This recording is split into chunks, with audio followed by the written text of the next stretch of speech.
தீபாவளி பட்டாசு விபத்து ஏற்பட்டால் சிகிச்சை அளிப்பதற்காக 10 படுக்கைகள் கொண்ட சிறப்பு வார்டு மற்றும் தீக்காயம் மருந்துகள் தயார் நிலையில் உள்ளதாக கீழ்ப்பாக்கம் அரசு மருத்துவமனை டீன் ராமகிருஷ்ணன் தெரிவித்துள்ளார்.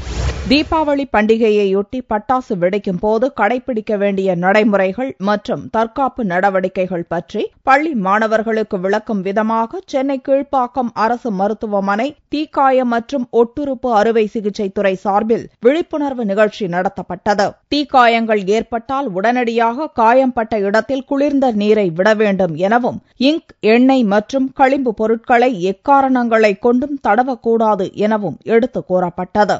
தீக்காயம் பட்ட உடனே முதல்ல செய்ய வேண்டியது அதுல இருந்து தண்ணி ஊற்றும். தண்ணி ஊற்றுறதுனால அந்த காயத்தோட அகலமும் ஆழமும் குறையும். தண்ணி ஊற்றினோன்னு அந்த இடம் குளிர் அடைஞ்சிடும். இங்கு ஊற்றுறது தப்பு.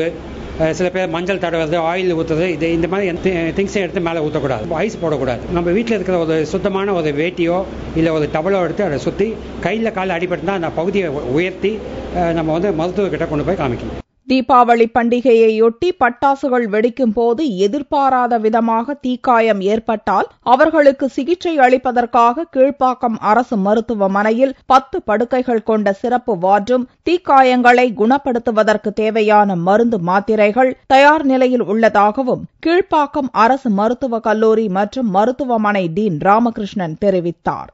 பட்டாசு வெடித்து தீக்காயங்களுடன் வரும் நோயாளிகளுக்கு 10 படுக்கை வசதிகள் தயார் நிலையில் உள்ளது. மேலும் எத்தனை நபர்கள் வந்தாலும் அவர்களுக்கு வேண்டிய சிகிச்சை அளிக்கப்படும். அவர்களுக்கு கட்டுவதற்கு உண்டான பேண்டேஜ் துணி, ஐவி ஃப்ளூயிட்ஸ், ஆன்டிபயோட்டிக், ஆயின்மெண்ட் எல்லாமே தயார் நிலையில் இருக்கு.